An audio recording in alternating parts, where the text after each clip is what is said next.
Lovely people, we're going to do how to cook the perfect tuna steak. Two very, very different tasting basic ways to cook a tuna steak. The pan-seared is really delicious, more caramelised. The charred is much more nutty and it's got that little bitter edge that works really well with the lemon juice and the sweetness of the tuna. I want to cook both so you can make your own mind up which one you think you might fancy. Look at that, absolutely gorgeous. This is from the Maldives. It's line caught, so very sustainable. It is important when we're buying fish, not just to buy the freshest and the best.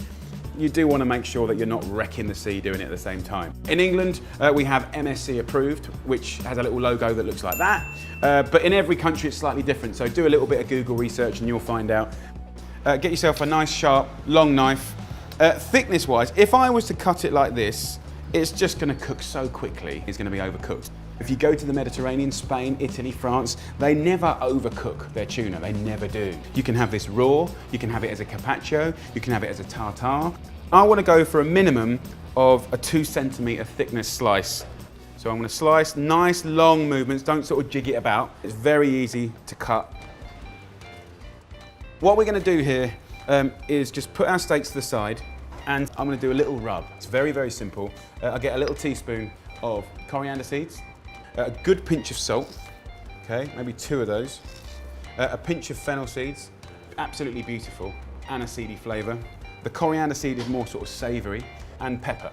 So we're just going to pound that up, cracking it, smashing it. You don't have to get it super fine either.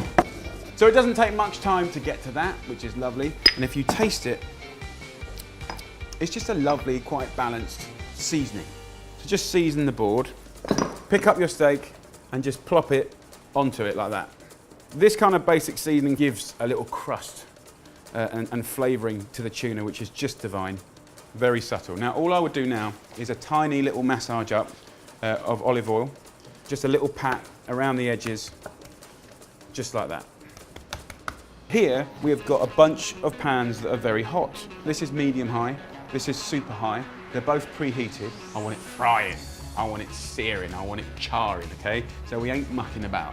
So first up, I'm gonna put the tuna into the pan. Nice non-stick pan. Second up, we're gonna go onto the griddle pan and just touch it and push it down so it's fully in contact with the bars. A really important thing to mention here, guys, always with a griddle pan, never put oil in it, ever. Never, ever, ever, right? You want it screaming hot, you want it dry. If we look into the pans, you can see the effect of the heat on the fish. And you need to sort of recognize that that is the speed in which the heat is traveling through the fish. Now remember, we do not want to cook this all the way through. So look, it's had about 1.5 minutes, 2 minutes max. We're going to go to the charred one first. Look at that, beautiful. Back in the pan. Let's go over now to the other pan. Right, now it's seared. We could just put a little oil in here just to really get it absolutely gorgeous.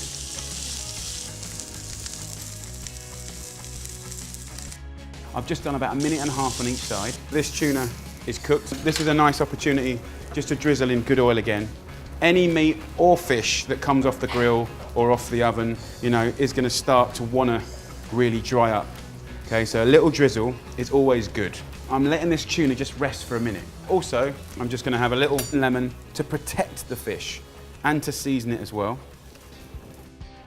That, if you look into the heart of that, so we're just going to tear it, and I like to tear it, not slice it. That's what I would call perfect. I'm going to do exactly the same thing again with the seared one. We've got that lovely caramelised sort of cap, and you get that from the contact of the pan. Just going to tear that open again. Absolutely gorgeous. So there you go, lovely people. 2 beautiful ways to cook a tuna steak. Of course, if you want to cook it more, please do, but I wouldn't advise it. This tuna's so gorgeous, it's so meaty, it's so delicate, it's very delicious as well. I'm serving this today with a beautiful mixed tomato salad. If you want to know how to make the perfect tomato salad, then just click on the link over here and you can go through to my new video.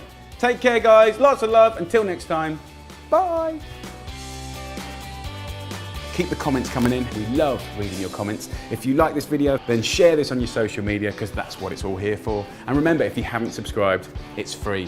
Just press that button. Go on, up there, press it. Yeah.